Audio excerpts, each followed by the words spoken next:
Assalamualaikum warahmatullahi wabarakatuh. Perkenalkan, nama saya Muhammad Riko Ramdhani dari Angkatan 10 Kelompok 4 dari Kantor Pencarian dan Pertolongan Banten. Salam sejahtera bagi kita semua. Hari ini saya ingin berbagi pengalaman atas pembelajaran hari kedua saya dalam agenda 3 yang menurut saya sangat bernilai secara personal, yang dimana memang pembelajaran hari ini tidak hanya memperluas wawasan tapi juga mempertajam kesadaran saya sebagai calon ASN terhadap berbagai tantangan besar yang dihadapi birokrasi kita saat ini. Yang dimana memang secara khusus kelompok kami mendapat kesempatan untuk mempresentasikan tantangan digitalisasi pelayanan ASN dengan berfokus pada fenomena yang saat ini menjadi perhatian publik, yaitu brandware cheaper.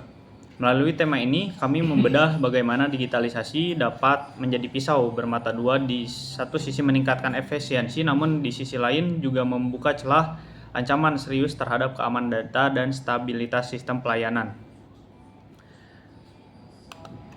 Brandware cheaper sendiri yang kami bahas adalah sebuah ilustrasi ekstrim dari potensi serangan terhadap sistem pusat data nasional, yang dimana ia menggambarkan pentingnya membangun sistem digitalisasi ASN yang tidak hanya cepat dan terpadu, tetapi juga tangguh secara keamanan informasi dan didukung oleh SDM yang melek dengan digital.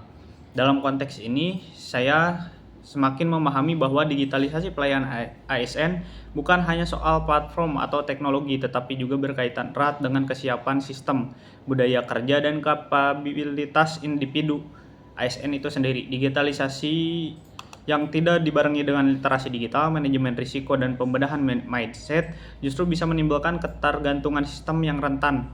Selain tema kelompok kami, sesi hari ini juga membahas isu-isu penting lainnya seperti ketidakseimbangan distribusi ASN, kualitas SDM yang belum merata, serta reformasi birokrasi yang belum optimal. Ini menunjukkan bahwa transformasi birokrasi bukan hanya soal perangkat keras, tapi terutama pada perangkat lunaknya ASN itu sendiri. Disinilah materi manajemen ASN dan smart ASN menjadi sangat relevan. Kita dituntut untuk menjadi ASN yang tidak hanya kompeten secara teknis, tetapi juga memiliki integritas, adaptabilitas, kemampuan kolaborasi, dan kesadaran digital. Materi tentang smart ASN menggarisbawahi pentingnya ASN untuk memiliki 6 dimensi utama, yaitu integritas, nasionalisme, profesionalisme, wawasan global, penguasaan teknologi informasi, serta kemampuan komunikasi yang inklusif.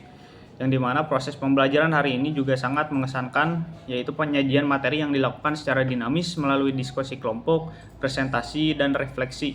Ini membantu saya bukan hanya memahami isi materi, tetapi juga melihat beragam perspektif dan solusi praktis dari rekan-rekan calon ASN di berbagai instansi. Salah satu hal yang juga sangat membekas bagi saya adalah pembahasan tentang etika digital, yang dimana think before posting, sharing before sharing. Dalam era keterbukaan informasi dan media sosial, ASN harus menjadi contoh dalam menjaga etika komunikasi digital. Informasi yang disebarkan oleh ASN tidak hanya mencerminkan pribadi, tapi juga institusi tempat ia mengabdi. Dan sebagai penutup, saya menyadari bahwa menjadi ASN saat ini tidak cukup hanya hadir dan bekerja. Kita dituntut untuk terus bertumbuh, berpikir strategis, dan siap menjadi bagian dari solusi. Materi hari ini menjadi pengingat bahwa reformasi birokrasi tidak akan pernah berhasil tanpa reformasi individu diri dalam setiap ASN. Jadi mari kita jaga semangat untuk terus belajar, berubah, dan berkontribusi, karena pelayanan publik yang unggul hanya bisa diwujudkan oleh ASN yang unggul pula. Terima kasih atas perhatiannya. We are family, Apiknam Jagat Samagram. Wassalamualaikum warahmatullahi wabarakatuh.